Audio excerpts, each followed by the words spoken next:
आमे आज पढ़ू 5 साइकोलॉजिकल परफेक्शन ताको ओडिया कराई पंचविध अंतरात्मिक पूर्णता मनस्तात्विक पूर्णता कहले भल हम माँ कहले खाइला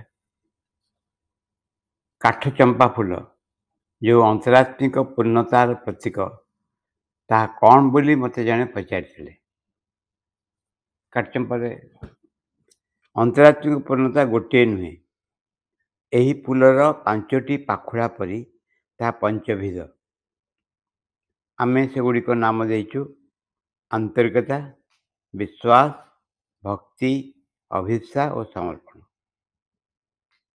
1 2 3 4 आंतरिकता विश्वास भक्ति अभिप्सा और समर्पण ये 5टी है 5टी पाखुड़ा काठ चंपार 5टी अंतरात्मिक पूर्णता बा मनस्तात्विक पूर्णतार प्रतीक कि प्रकृत में मुझे ये फूल क्या दिए माँ कहते ता सब से एक प्रकार पूर्णता पे नुहे लोकों प्रयोजनीयता और परिस्थिति दृष्टि ए नाना परिवर्तन करा जाए जो लोक माँ सम्मुख आसे माँ फूल दिखती से लोकर आवश्यकता दृष्टि फूल दि जाए सब 5टा जिनस दिज्व या भितर दिज्व एमती नहीं गोटे मुहूर्त मास लोक को जानी एवं सांगे सांगे से अनुसार जगह दरकार कम से करती तेरे 5टी भितर प्रथमटा कौन आंतरिकता 5टी भितर प्रथमटी को सब क्षेत्र में रखा जाए ताहला आंतरिकता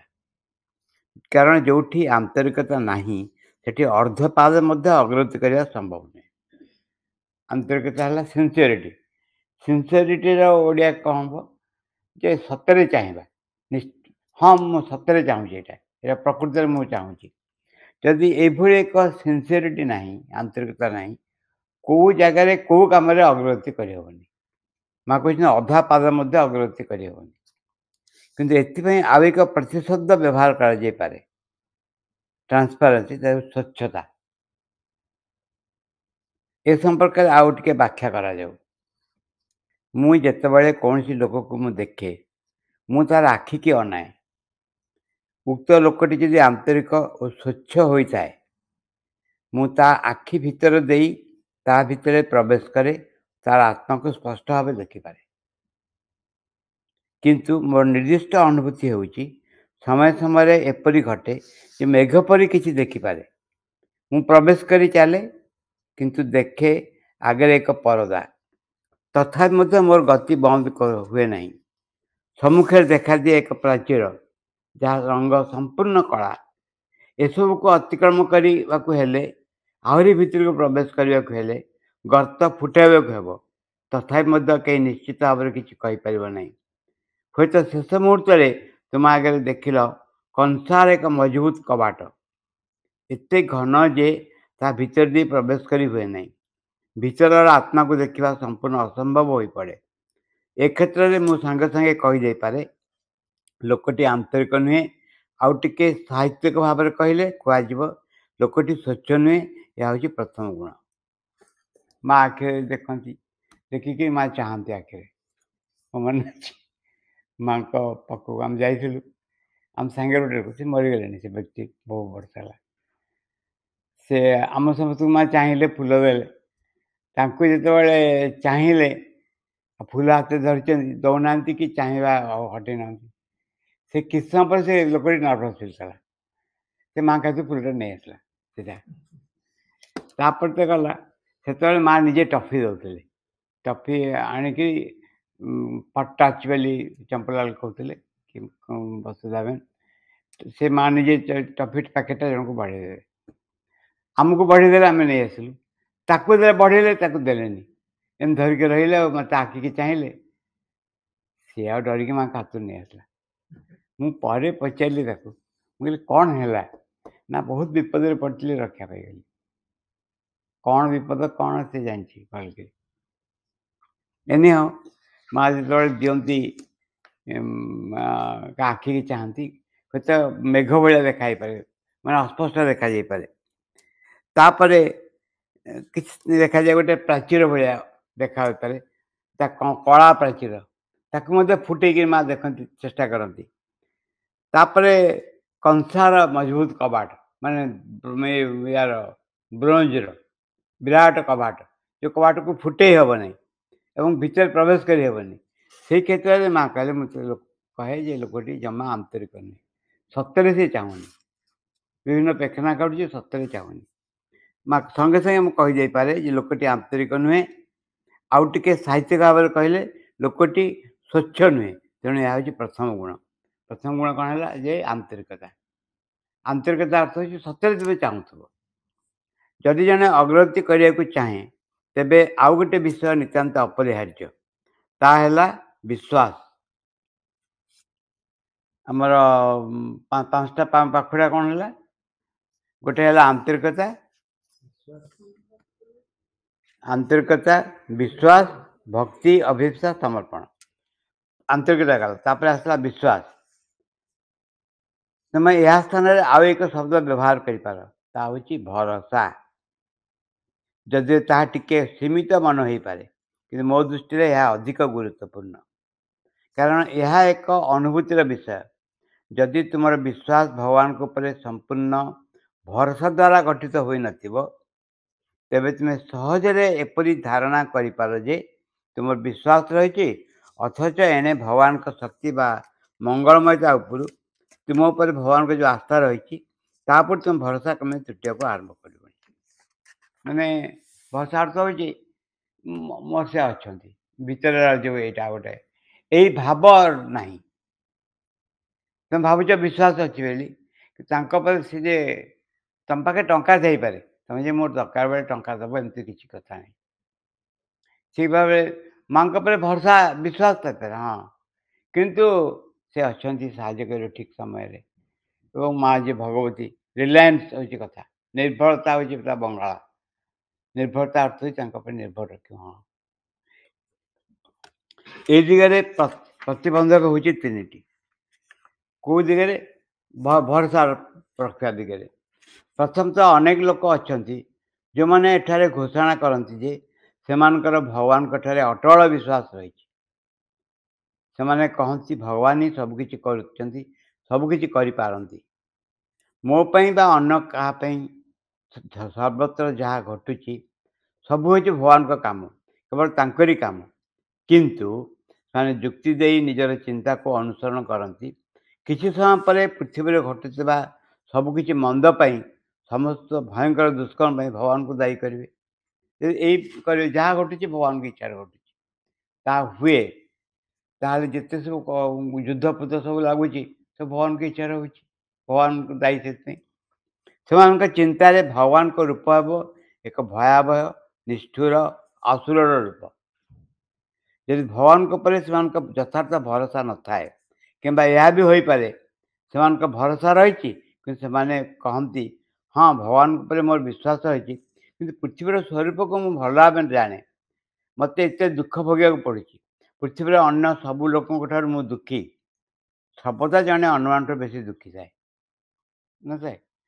ସବୁବେଳେ ଜଣେ କହେ ମୁଁ କମ୍ପାରିଜନ୍ କରିଦେବ, ଏଭଳିଆ ମୁଁ ନୁହେଁ, ମୁଁ ୟାଠୁ ଭଳି କଷ୍ଟ, ଜୀବନର କଷ୍ଟକର ଭିତରେ ଯାଉଛି, ଏମାନେ ସେ ବିଷୟରେ ଜାଣିପାରିବେନି। ସବୁବେଳେ ଜଣେ ଅନ୍ୟମାନଙ୍କଠୁ ଦୁଃଖୀ। ସର୍ବଦା ତୁମେ ଅନ୍ୟମାନଙ୍କଠାରୁ ନିଜକୁ ବେଶୀ ଦୁଃଖୀ ବୋଲି ଭାବ। ଜୀବନ ମୋ ପ୍ରତି ବଡ଼ ନିଷ୍ଠୁର, କିନ୍ତୁ ଭଗବାନ ଯିଏକି ପରମ ମଙ୍ଗଳମୟ, କୃପା ଓ କଲ୍ୟାଣର ଯେ ପ୍ରତିମୂର୍ତ୍ତି, ତାଙ୍କ ରାଜ୍ୟରେ ମୁଁ ଏପରି ଅସୁଖୀ କାହିଁକି? ସେ ତାହେଲେ ଶକ୍ତିହୀନ, ତା ନହେଲେ ଏତେ ମଙ୍ଗଳମୟ ହୋଇନଥାନ୍ତେ, ହୋଇବି ସେ କାହିଁକି ମୋତେ ଏତେ ଦୁର୍ଭୋଗ ଭିତରେ ଛାଡ଼ି ଦିଅନ୍ତି? ଏପରି ବିଚାର ହେଉଛି ବିଶ୍ୱାସ ଦିଗରେ ଦ୍ୱିତୀୟ ପ୍ରତିବନ୍ଧକ। ତାହେଲେ କ'ଣ ହେଲା? ପ୍ରଥମତଃ ହେଉଛି ଯେ ଯାହା କରୁଛନ୍ତି ଭଗବାନ ସବୁ କରୁଛନ୍ତି, ଏଇଟା ପ୍ରଥମ ପ୍ରତିବନ୍ଧକ। ଦ୍ୱିତୀୟ ହେଉଛି ଯେ ମୁଁ ଏତେ ଅସୁଖରେ ରହିଛି, ଭଗବାନ ଚାହିଁଲେ ଉଠେଇ ନେଇପାରନ୍ତେ, କରୁନାହାନ୍ତି, ଉଠେଇ ନେଇପାରୁନାହାନ୍ତି, ତାଙ୍କ ଶକ୍ତି ନାହିଁ, ଭଗବାନଙ୍କର ଶକ୍ତି ନାହିଁ ମୋତେ ଏଠୁ ଉଦ୍ଧାର କରିବା ପାଇଁ। ତୃତୀୟ ପ୍ରତିବନ୍ଧକ କ'ଣ ହେଲା? ଏଠାରେ ମୁଁ ସେଇମାନଙ୍କ କଥା କହିବି ଯେଉଁମାନଙ୍କଠାରେ ଏକ ପ୍ରକାର ଭ୍ରାନ୍ତ, ଅତିଶୟ ଦିନହୀନ ଭାବ ଦୋଷ ରହିଛି। ସେମାନେ କହନ୍ତି ଭଗବାନ ନିଶ୍ଚୟ ମୋତେ ପରିତ୍ୟାଗ କରିଛନ୍ତି, ମୋ ଭଳି ଅପଦାର୍ଥକୁ ନେଇ ସେ କ'ଣ ବା କରନ୍ତେ, ତେଣୁ ମୋ ପକ୍ଷେ ଏ ପଥ ଛାଡ଼ିଦେବା ଉଚିତ, କାରଣ ତାଙ୍କ ଦୃଷ୍ଟିରେ ପୁରାପୁରି ଅଯୋଗ୍ୟ। ମୁଁ ଏମିତି ସେଠି ସେ ଫେଲ୍ ମାରିବେ। ଆଉ ମୋ ଆଉ କିଛି କରିପାରିବେନି। ପ୍ରଥମତଃ କ'ଣ ହେଲା ଯେ ଭଗବାନ ଅଛନ୍ତି ଏବଂ ସବୁକିଛି ଯାହା ଘଟୁଛି ସେଥିପାଇଁ ଭଗବାନ ଦାୟୀ। ଦ୍ୱିତୀୟ ହେଲା ଯେ ମୁଁ ଏତେ ଭଗବାନଙ୍କ ଶକ୍ତି ନାହିଁ। ତେଣୁ ତୃତୀୟ ହେଲା ଭଗବାନଙ୍କ ଶକ୍ତି ଥାଇପାରେ ମୁଁ ଯୋଗ୍ୟ ନୁହେଁ। ଏ ହେଲା 3ଟା ହେଲା। ତେଣୁ ତୁମେ ସୁତରାଂ ବିଶ୍ୱାସ ସହିତ ଯଦି ଭଗବାନଙ୍କ ଉପରେ ପୂର୍ଣ୍ଣ ସମଗ୍ର ଭାବେ ଭରସା ନ ରଖିବ, ତେବେ ତୁମକୁ ନାନା ଅସୁବିଧାର ସମ୍ମୁଖୀନ ହେବାକୁ ପଡ଼ିବ। ପ୍ରଥମଟା କ'ଣ ହେଲା? ପ୍ରଥମଟା ହେଲା ଯେ ବିଶ୍ୱାସ ତାଙ୍କ ଉପରେ ନାହିଁ। ଦ୍ୱିତୀୟଟା ହେଲା ଦ୍ୱିତୀୟ ହେଉଛି ଯେ ଭଗବାନଙ୍କର ଶକ୍ତି ନାହିଁ। ତୃତୀୟ ହେଲା ଶକ୍ତି ଥିଲେ ମୁଁ ଅଯୋଗ୍ୟ। ତେଣୁ ମୋତେ କିଛି କରିପାରିବିନି। ଆଚ୍ଛା, ବିଶ୍ୱାସ ସହିତ ଭଗବାନଙ୍କ କୃପା ଉପରେ ପୂର୍ଣ୍ଣ ସମଗ୍ର ଭାବେ ଭରସା ନ ରଖିବ, ତେବେ ତୁମକୁ ନାନା ଅସୁବିଧାର ସମ୍ମୁଖୀନ ହେବାକୁ ପଡ଼ିବ। ସେ କ'ଣ ହେଉଛି ମାନେ ୟୁ ଆର୍ କନଫ୍ରଣ୍ଟେଡ୍ ଗୋଟେ କନଫ୍ରଣ୍ଟ କରୁଛ ବିଶାଳ ଅସୁବିଧା ନିଜ ଭିତରେ, ଯାହାକୁ ତୁମେ ଜମା ଏପଟ ସେପଟ କରିପାରୁନ। ଯିଏ ସହଜରେ ତୁମକୁ ଗିଳି ଦେଉଛି ତୁମେ ତାକୁ କିଛି କରିପାରୁନ। ସେ କ୍ଷେତ୍ରରେ ଏଇଭଳି ବିଶ୍ୱାସ ରହିବ। ଆଜି ଅଛି କାଲି ଚାଲିଯିବ ସେ କୃପା କଲେ। ମୋତେ ଗୋଟେ ହୁଏତ କିଛି ଶିଖିବା ପାଇଁ ଅଛି, ଏଥିରୁ ମୁଁ ଶିଖୁଛି କ'ଣ କରୁଛି। ଏଇ ଭାବରେ ତାଙ୍କ ଉପରେ ଭରସା ରହିବ। ମୁଁ ଏ ଅସୁବିଧା ଭିତରେ ଯାଉଛି କାରଣ ଏଇ ଜିନିଷ ମୋର ଶିଖିବାର ଅଛି ଏଠି। କିନ୍ତୁ ସେ କୃପା କରି ଚାହିଁଲେ ସବୁ ଏପଟ ସେପଟ ହେଇଯିବ। ତାପରେ ଆସୁଛି ଭକ୍ତିର କଥା। ମାନସିକ ପୂର୍ଣ୍ଣତା ଭିତରୁ ଏହା ହେଉଛି ତୃତୀୟ। ପ୍ରଥମଟା କ'ଣ ହେଲା? ଆନ୍ତରିକତା। ଦ୍ୱିତୀୟ ହେଲା ବିଶ୍ୱାସ। ତୃତୀୟ ହେଉଛି ଭକ୍ତି। ମାନସିକ ପୂର୍ଣ୍ଣତା ଭିତରେ ଏହା ହେଉଛି ତୃତୀୟ। ଭକ୍ତି ଅତ୍ୟନ୍ତ ଉତ୍ତମ, କିନ୍ତୁ ଭକ୍ତି ସଙ୍ଗକୁ ଆହୁରି ଅନେକ ବିଷୟ ଯୋଗ କରିବାକୁ ହେବ। ତା ନହେଲେ ଏଥିରେ ମଧ୍ୟ ନାନା ଭୁଲ ହେଇପାରେ, ନାନା ଅସୁବିଧା ମଧ୍ୟ ଆସିପାରେ। ତୁମ ଭକ୍ତି ଥିବା ସଙ୍ଗେ ସଙ୍ଗେ ଅହଂ ବି ଥାଏ। ନିଜର ଅହଂ ଦ୍ୱାରା ଚାଳିତ ହୋଇ ଭକ୍ତିର ସହ ତୁମେ ଏପରି ଅନେକ କାମ କର ଯାହାକି ଭୀଷଣ ଅହଂପୂର୍ଣ୍ଣ। ଅର୍ଥାତ୍ ତୁମେ କେବଳ ନିଜ କଥା ହିଁ ଭାବ, ଅନ୍ୟମାନଙ୍କ କଥା, ପୃଥିବୀ, ଅନ୍ୟାନ୍ୟ କର୍ମ ବା କର୍ତ୍ତବ୍ୟ ଆଦି କୌଣସି କଥା ମଧ୍ୟ ତୁମ ଚିନ୍ତାରେ ସ୍ଥାନ ପାଇପାରେନି। କେତେକ ତୁମେ ଦେଖିଥିବ, ସମସ୍ତେ ଦେଖିଛନ୍ତି, ସେମାନେ ନିଜ ଛଡ଼ା ଆଉ କିଛି ଜିନିଷ ଭାବନ୍ତିନି। ମାନେ ଆକ୍ୟୁଟ୍ ଇଗୋଇଜିମ୍ ଯାହାକୁ କହନ୍ତି। ଆଉ କାହାର ଭଲ ମନ୍ଦ କିଛି ଚିନ୍ତା କରିବେନି ନିଜ ଛଡ଼ା। ସେ କହୁଛନ୍ତି ତୁମ କେବଳ ନିଜ ଭକ୍ତି କଥା ହିଁ ଭାବୁଥାଅ, ଫଳରେ ଭୟାନକ ଭାବେ ଅହଂରେ ବଶବର୍ତ୍ତୀ ହେବ। ତାପରେ ଯେତେବେଳେ ଦେଖ କୌଣସି ନା କୌଣସି କାରଣରୁ ତୁମ ଯେପରି ଆଶା କରୁଥିଲ ଭଗବାନ ସେପରି ଉତ୍ସାହ ନେଇ ତୁମ ଭକ୍ତିର ପ୍ରତ୍ୟୁତ୍ତର ଦେଉନାହାନ୍ତି, ସେତେବେଳେ ତୁମେ ହତାଶ ହୋଇପଡ଼। ମୁଁ ଯେଉଁ 3ଟି ବିଘ୍ନ କଥା କହୁଥିଲି ତାହା ତୁମକୁ ଗ୍ରାସ କରେ। ଯେତେବେଳେ ଦେଖିବ ଯେ ଭଗବାନ ରେସ୍ପଣ୍ଡ କରୁନାହାନ୍ତି ତୁମ ଭକ୍ତିକୁ, ସେତେବେଳେ ହତାଶ ହେଇଯିବ। ହତାଶ ହେଲେ ଏ 3ଟା ବିଷୟ ଆସି ପହଞ୍ଚିବ। ଗୋଟେ ପ୍ରଥମ ବିଷୟଟା କ'ଣ ହେଲା? 3ଟା ପ୍ରତିବନ୍ଧକ। ଗୋଟେ ହେଉଛି ବିଶ୍ୱାସ ରହିଛି, ଭଗବାନ ସବୁ କିଛି କରୁଛନ୍ତି। ଦ୍ୱିତୀୟରେ ଭଗବାନଙ୍କର ଦ୍ୱିତୀୟ ହେଉଛି ଭଗବାନଙ୍କ ଶକ୍ତି ନାହିଁ। ତୃତୀୟ ହେଉଛି ମୁଁ ଉପଯୁକ୍ତ ନୁହେଁ। ଏଇଟା ଆସିକିରି ପହଞ୍ଚିବ। ଆଚ୍ଛା, ଆମେ ସବୁ ପଢ଼ିନୁ କେତେବେଳେ ବିଷୟ, ବଢ଼ିଆ ବଢ଼ିଆ ବିଷୟ ପଢ଼ିଛୁ। ସେଇଟା ହେଉଛି ଭଗବାନ କୁମ୍ଭୀରକୁ ରକ୍ଷା କଲେ। କୁମ୍ଭୀରକୁ ନା ହାତୀକି ରକ୍ଷା କଲେ। କୁମ୍ଭୀର ତାଙ୍କ ଗୋଡ଼କୁ ଧରି ପକାଇଲା। ସେ କୁମ୍ଭୀର ସେଟା ତାଙ୍କୁ ପ୍ରଣାମ କରିବା ପାଇଁ ଇଏ ତାକୁ ଭୁଲ ବୁଝିଲେ, ଛାଡ଼ ଯାହା ହେଉଛି। ସେ କୁମ୍ଭୀରକୁ ମାରିଲେ, ଗଜ ଉଦାହରଣ କହନ୍ତି, ଗଜ ଉଦାହରଣ ବେଶ, ଗଜକୁ ରକ୍ଷା କଲେ। ଏଇଭାବେ ଆମେ ପୁଣି ଉଦାହରଣ ଦେଇ ୟାକୁ ରକ୍ଷା କଲ, ତାକୁ ରକ୍ଷା କଲ, ଦ୍ରୌପଦୀଙ୍କୁ ରକ୍ଷା କଲ, ୟାଙ୍କୁ ରକ୍ଷା କଲ, ମୋତେ କାହିଁକି ରକ୍ଷା କରିବନି? ଏଇଟା ଧୀରେ ଧୀରେ ଅନ୍ୟ ଆଡ଼କୁ ଚାଲି ଯାଇ ନପାରେ। ହୁଏତ ତୁମେ ଭାବ ଭଗବାନ ନିଷ୍ଠୁର। ଏପରି ଅନେକ ଭକ୍ତଙ୍କ କାହାଣୀ ଆମେ ପଢ଼ୁ ଯେଉଁମାନେ ଭଗବାନ ପୂର୍ବପରି ତାଙ୍କ ପ୍ରତି ସଦୟ ନୁହନ୍ତି ବୋଲି, ଯେ ସାନ୍ନିଧ୍ୟ ଦେଉନାହାନ୍ତି ବୋଲି ଅଭିଯୋଗ କରି ଭଗବାନଙ୍କୁ ଗାଳି ଦେଇଥାନ୍ତି। ଯେ ଜେନେରାଲି କ'ଣ ହୁଏ, ସାଧନା ଆରମ୍ଭରେ ଜଣେ କେତେ ପାଏ ଗୋଟେ ଟଚ୍ ଅଫ୍ ଦି ଏକ୍ସପିରିଏନ୍ସ, ବିଭିନ୍ନ ଅନୁଭବର ସ୍ପର୍ଶ ପାଏ, ତାକୁ ବହୁତ ଭଲ ଲାଗେ। ତାପରେ ସେ କୁଆଡ଼େ ଉଡ଼ିଯାଏ। ସେତେବେଳେ ସେ କହେ ଆମେ ନିଜକୁ ନିଜେ ଏମିତି ବିଭିନ୍ନ ରକମ ଲୋକ କହିପାରିବେ। ଆରମ୍ଭ ବେଳେ କେତେ ଭଲ ଥିଲା ସବୁ। ତାପରେ ସବୁ ଖରାପ ହେଇଗଲା, ସବୁ ଅସୁବିଧା ହେଇଗଲା। ଆଉ ହଉନି। ଏଇ ଭାବରେ ଭଗବାନ ଉପରେ ବିଶ୍ୱାସ ତୁଟି ଯାଇପାରେ। ଯେଉଁମାନେ ଭଗବାନଙ୍କୁ ପୂର୍ବ ପରି ତାଙ୍କ ପ୍ରତି ସଦୟ ନୁହନ୍ତି ବୋଲି ନିଜଙ୍କର ସାନ୍ନିଧ୍ୟ ଦେଉନାହାନ୍ତି ବୋଲି ଅଭିଯୋଗ କରି ଭଗବାନଙ୍କୁ ଗାଳି ଦେଇଥାନ୍ତି। ଭଗବାନ ନିଜକୁ ଦୂରେଇ ଦେଲେ ବୋଲି ସେମାନେ ଅଭିଯୋଗ କରନ୍ତି। ତୁମେ କାହିଁକି ମୋତେ ଛାଡ଼ିଗଲ? ନିଷ୍ଠୁରଙ୍କ ପରି ମୋର ପତନ ହେବା ପାଇଁ ତୁମେ କାହିଁକି ଛାଡ଼ିଦେଲ? ଯେ ଏମିତି କହନ୍ତି ଯେ ତୁମେ ମୋତେ ଅବସ୍ଥାରେ କାହିଁ ଛାଡ଼ି ଦେଇ ଯାଉଛ? ମୁଁ କ'ଣ ଏଭଳି ସାଂଘାତିକ କିଛି ଭୁଲ କରିଛି ଯାହାଫଳରେ ମୋତେ ଭଗବାନ ପରିତ୍ୟାଗ କଲେ? ଏହା ଭାବି ଖୁବ୍ ହତାଶ ହୁଅନ୍ତି। ଗୋଟେ ଜିନିଷ ଏକଦମ କ୍ଲିଅରଲି ଜଣାପଡ଼େ, ସେଇଟା ହେଉଛି ପିଲାଦିନେ ପିଲାଦିନେ ଜଣଙ୍କ ଭିତରେ ବିଶ୍ୱାସ ଥାଏ ଯେ ଯାହା ମୁଁ ମାଗିବି ମୋତେ ମିଳିଯିବ। ଏ ବିଶ୍ୱାସ ବହୁତ ଥାଏ। ଇଭିନ୍ ନିଜର ବାପାଙ୍କ ଉପରେ, ଭାଇ ଉପରେ, ଘର ଉପରେ, କାହା ଉପରେ ବି ବିଶ୍ୱାସ ଥାଏ, ମାଗିଲେ ମୋତେ ହତାଶ କରିବେନି ବୋଲି। ଏମିତି କିଛି ଥାଏ। ଭଗବାନ ଉପରେ ବି ଥାଏ ଯେ ମାଗିଲେ ମୋତେ ନାହିଁ କରାଯିବନି, ନିଶ୍ଚୟ ସେ ମିଳିଯିବ। ବଡ଼ ହେଲେ ସେ ବିଶ୍ୱାସ ପ୍ରଶ୍ନବାଚୀ ହେଇଯାଏ। ଯେ ନ ହେଇ ବି ପାରେ, ନ ମିଳି ବି ପାରେ। ଏମିତି ନ ମିଳିପାରେ ଏତିକିରେ ବନ୍ଦ ନୁହେଁ। ଏଇ ଅବିଶ୍ୱାସର ଭାବ ଅନ୍ୟାନ୍ୟ ଅଂଶକୁ ମଧ୍ୟ ସ୍ପର୍ଶ କରିବାକୁ ଆରମ୍ଭ କରେ। ପୁଣି ମାଆଙ୍କର ଯେଉଁ କହିବା କଥା ହେଉଛି ବିକମ୍ ଏ ଚାଇଲ୍ଡ। ଗୋଟେ ଛୋଟ ପିଲା ଭଳିଆ ହେଇଯାଅ। ଛୋଟ ପିଲା ଯେମିତି ମାଆଙ୍କ ଉପରେ ତା ବହୁତ ବିଶ୍ୱାସ ଥାଏ, କ୍ୱେଶ୍ଚିନ୍ କରେନି ସେ ବିଶ୍ୱାସ ଉପରେ। ସେଇଭଳି ଭାବଟା ତୁମେ ଆଣ ବୋଲି ତାଙ୍କୁ କୁହାହେଉଛି। ଆଚ୍ଛା, ତାପରେ କହୁଛନ୍ତି ଏଇ ଭକ୍ତି ସହ ଆଉ ଏକ ଭାବ ଯୁକ୍ତ କରିବା ଉଚିତ, ତାହା ହେଉଛି କୃତଜ୍ଞତା।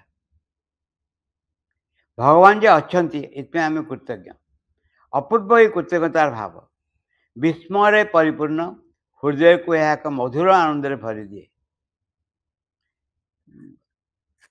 ଗୋଟେ ଜିନିଷ ହେଉଛି ସେ ନିଜେ ଅଛନ୍ତି, ଆଉ ଏଇଟା କୃତଜ୍ଞତାର ଭାବଟା କେମିତିଆ?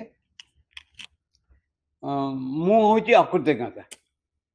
ମୁଁ ଅକୃତଜ୍ଞତା ଅର୍ଥ ବୁଝିବା ଦରକାର। ତାମାନେ ଭଗବାନ ଅଛନ୍ତି, ତାଙ୍କର ଉପସ୍ଥିତି ସବୁକିଛି କରିପାରିବ। ଏଭଳି ଏକ ଅଦ୍ଭୁତ ଅଭିଜ୍ଞତା ହେବା ଦରକାର ବା ଭାବ ହେବା ଦରକାର। ଏଇ ଭାବକୁ ବିଭିନ୍ନ ସ୍ତରରେ ବୁଝାଯାଇପାରେ। ଗୋଟେ ହେଉଛି ଯେ ମନରେ ବୁଝାଯାଇପାରେ, ହୃଦୟରେ ଅନୁଭବ ହେଇପାରେ, କିନ୍ତୁ ମନରେ ବୁଝାଯାଇପାରେ ଯୁକ୍ତି ଚିନ୍ତା କରିକିରି। ଯେ ତମେ ମନେକର ତ ଜଣେ ଜଣକୁ ବହୁତ ଭଲ ପାଉଛି, ବହୁତ ଭଲ ପାଉଛି। ଯଦି ମୁଁ କୃଷ୍ଣଙ୍କୁ ବହୁତ ଭଲ ପାଇଲି, ତାହେଲେ ନେକ୍ସଟ କଥା ହେବ ମୋର ଏକ୍ଜିଷ୍ଟେନ୍ସ ହେଉଛି ଗୋଟେ ଅପମାନ ଭଗବାନଙ୍କ ପାଇଁ। ବୁଝିହେଲା? ମୋର ଏକ୍ଜିଷ୍ଟେନ୍ସ ଅର୍ଥ ହେଉଛି ମୁଁ ଅଛି।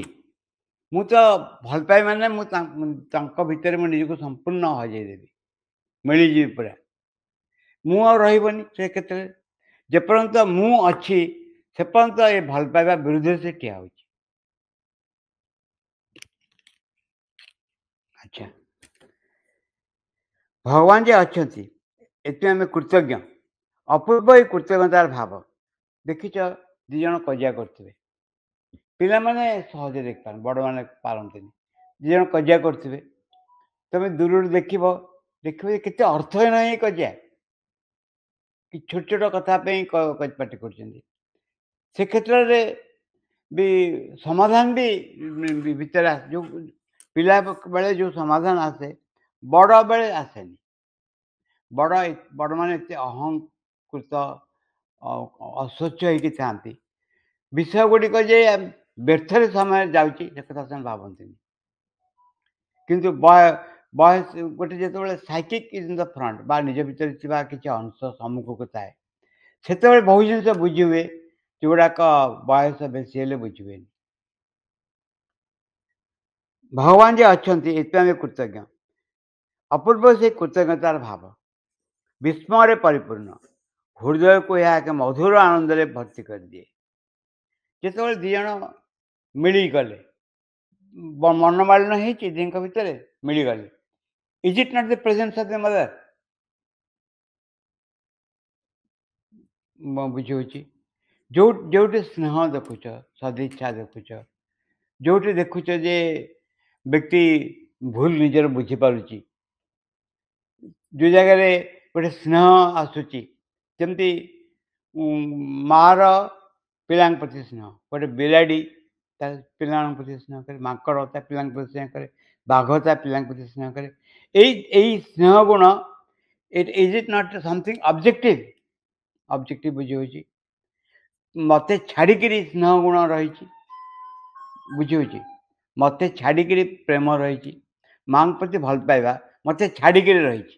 ମୁଁ ଯଦି ୟାକୁ ଦେବୀ ହିସାବରେ ଆରାଧନା କରିବି ଏବଂ ମୋତେ କହିବି ଯେ ମୋତେ ସ୍ପର୍ଶ କର ବୋଲି, ବା ଯୋଉ ଜାଗାରେ ଅସହିଷ୍ଣୁତା ରହିଛି, ସହିଷ୍ଣୁତାକୁ ଗୋଟେ ଅବଜେକ୍ଟିଭଲି ଚିନ୍ତା କରୁଛି। ଅବଜେକ୍ଟିଭଲି ମାନେ ମୋତେ ଛାଡ଼ିକି ସହିଷ୍ଣୁତା ରହିଛି, ସେ ଯଦି ମୋତେ ସ୍ପର୍ଶ କରିବ ମୋ ଭିତରେ ସହିଷ୍ଣୁତା ଚାଲି ଆସିବ।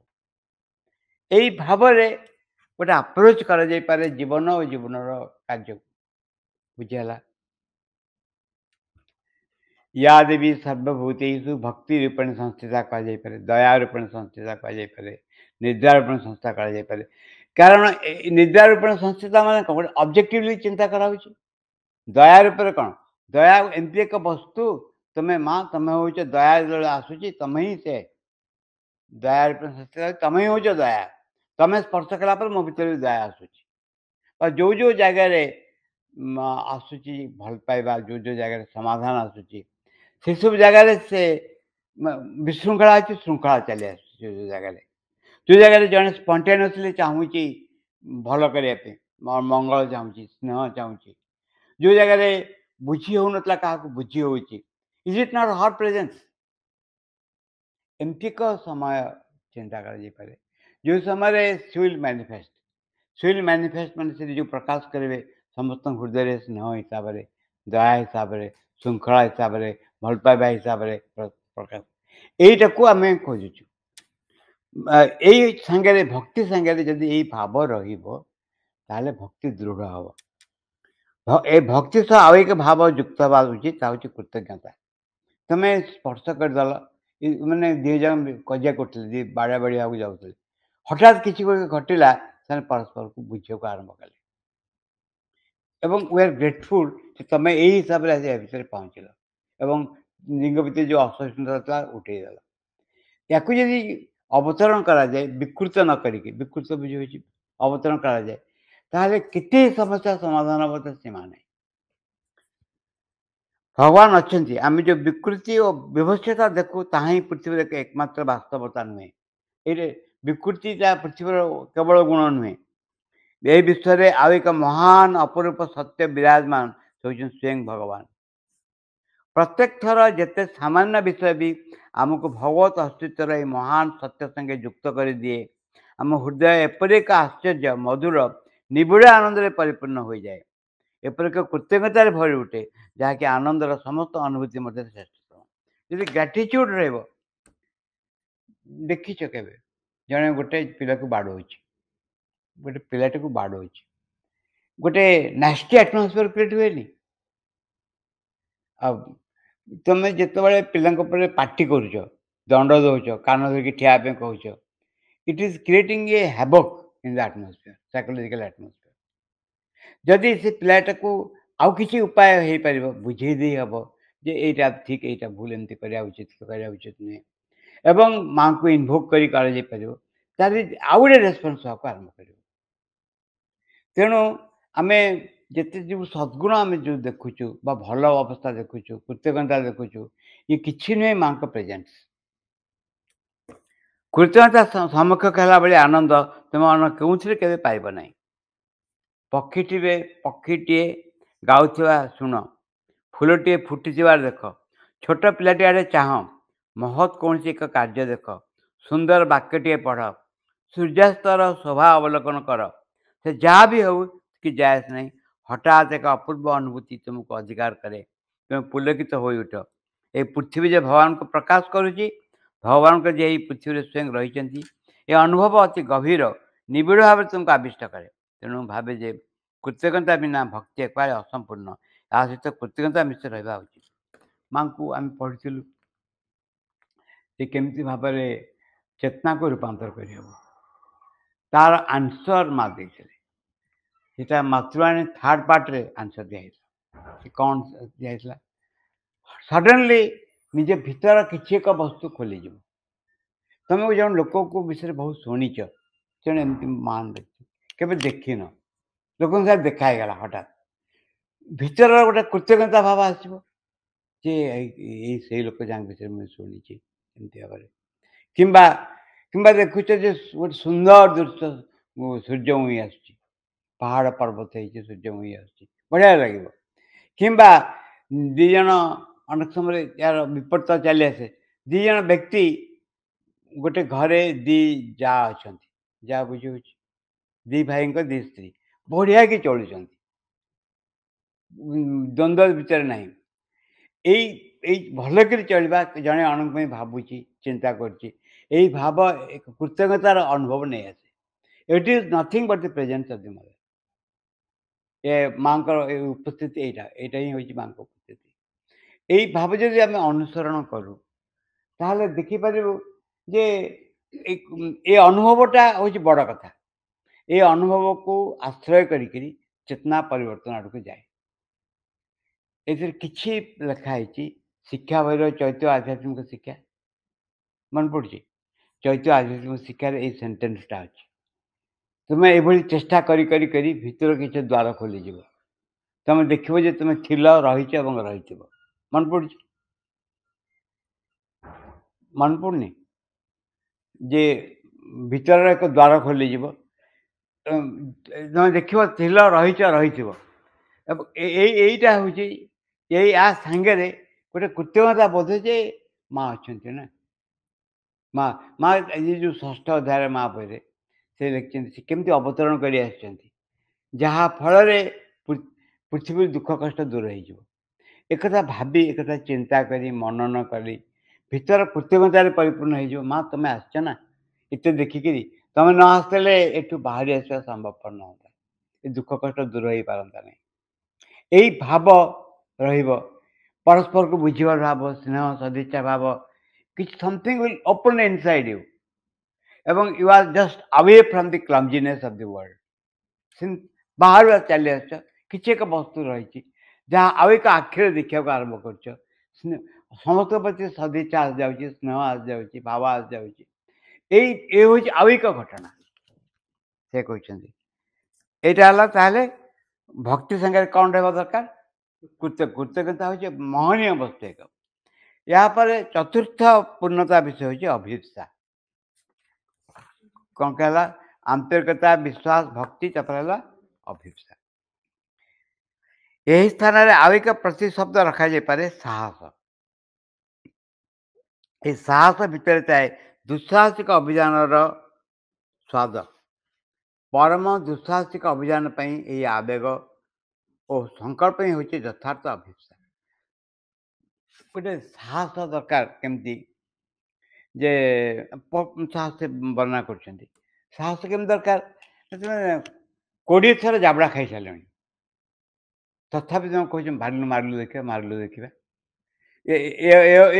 माने हूँ तुम अस्वीकार कर जाबड़ा जो खाई तार परिणाम को निज भितर साहसी किए जे अन्न को वीर किए हु इज द हीरो ये अमिताभ बच्चन कथा कि आउ क्या शाहरुख खान कथा कहनी ये हीरो हूँ से व्यक्ति जे निजर दोष दुर्बलता एगेन्स्ट युद्ध घोषणा करे जे निजर दोष दुर्बलता विरुद्ध युद्ध घोषणा करे से हूँ वीर कारण तुम देखुच जे केते थर तुम मुह माड़ी तले पड़ुच 25 थर कह तुम मत हटई पारनि परमूर्त से तुम मुह माड़ी तले पड़ुच पुणी ठिया कह हटई पार पुणी तुम मुह माड़ी तले पड़ुच एवं शेष whatever man constantly will in the end he must be able to do it life divine जो सेंटेंसटा जहाँ से सब बड़े चिंता करमती हाँ कि मो जीवन में केमती हाँ कि मो जीवन में निश्चय से कर साहस बोली कहते साहसर अर्थ हूँ केबे भी पराजय स्वीकार कर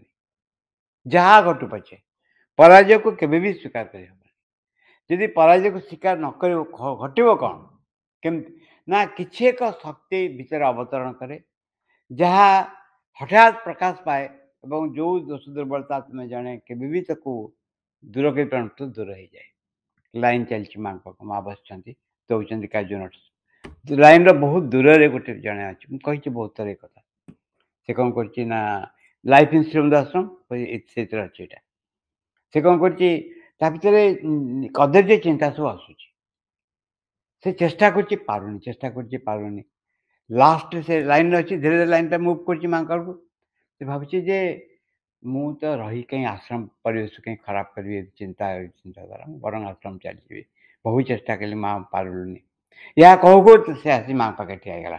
ଲାଇନ୍‌ଟା ଦିଆହେଲା। ମାଆ ତାକୁ ଯୋଉ ନଟ୍ସ ଦଉଥିଲେ ବାଦାମ ନ ଦେଇକିରି ତା ଦି ହାତକୁ ଧରିଦେଲେ ଜୋରରେ ମୁହଁକୁ ଯାଇକି ହସିଦେଲେ। ଫିନିଶ୍ଡ। ବର୍ଷ ବର୍ଷର ଏଫେକ୍ଟ ଗୋଟେ ମୁହୂର୍ତ୍ତରେ ସରିଗଲା। ସେ ବର୍ଣ୍ଣନା କରିଛନ୍ତି ଗୋଟେ ବିଶାଳ ଶାନ୍ତିର ଅବତରଣ ଘଟିଲା। ଯୋଉ କାମ ସେ କରିପାରୁନଥିଲେ ସେ କାମ ହେଇକି ରହିଗଲା। ଆମେ ସାହସ ଆମେ କାହିଁ କରିବୁ? ମାଆଙ୍କର ଶକ୍ତି ତାଙ୍କ ଚେତନା ବୋଲେ ବିଶ୍ୱାସ ହିଁ ଆମକୁ ସାହସ ଦେବ। ତମେ ନା ନାସା ୟେଚ ଅଶୁଭଂ ଭୟାତ୍ ମତିଂ କରୋତୁ ଚଣ୍ଡୀରେ ଅଛି। ଅଶୁଭ ଭୟକୁ ଦୂର କରିବା ପାଇଁ ତମେ ଟିକେ ଇଚ୍ଛା କର ନା। ତମେ ଯଦି ତମେ ସତରେ ଚାହଁ କି ମୁଁ ଏଥିରୁ ବାହାରି ଆସିବି ବୋଲି ଯଦି ଚାହଁ ନିଶ୍ଚୟ ମତିଂ କରୋତୁ ହେଉଛି ଇଚ୍ଛା ଟିକେ କର। ଇଚ୍ଛା କଲେ ସବୁ ଏପଟ ସେପଟ ହେଇଯିବ। ଏଇ ବିଶ୍ୱାସ ଏଇ ଭରସା ଆମକୁ ଏ ପଥରେ ସାହାଯ୍ୟ